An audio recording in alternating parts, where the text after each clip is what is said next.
This time, we are going to take a look at Kieran as he is running.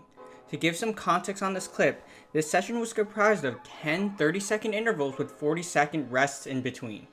This takes place a week after running a 3,000 meter at 7 minutes and 45 seconds, so you know he's a pretty fast runner. Now, let's analyze his running. Here, he is running at 210 steps per minute. This is attributed to these high intensity intervals, as the higher the intensity, typically the higher the step rate as well. Next, we will look at the foot landing. It is pretty tough to see here, but on the right side, he seems to land more on the midfoot and occasionally around the forefoot. And for the left side, he seems to land mostly on the midfoot area. While there is a bit of asymmetry going on in the landing, this is nothing to be concerned about on its own. This is not as uncommon as many people think, but it can hint at any possible deficits with further information. Next, we will look at the way he pushes off the ground. He actually seems to present with his leg trailing behind his body a bit more than I typically expect, especially considering the relative intensity of this clip.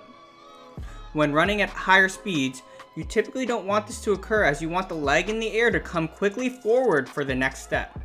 Again, it's not a significant concern, but it is something that could possibly be tweaked.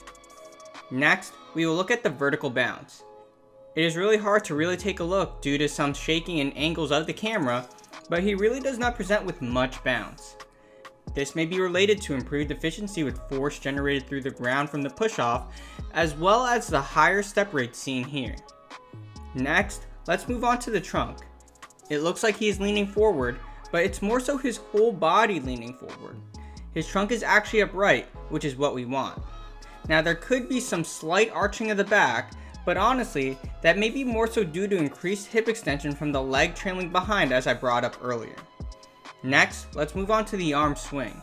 Here he presents with an appropriate arm swing with slightly less arm movement forward than I'd expect for this intensity pace.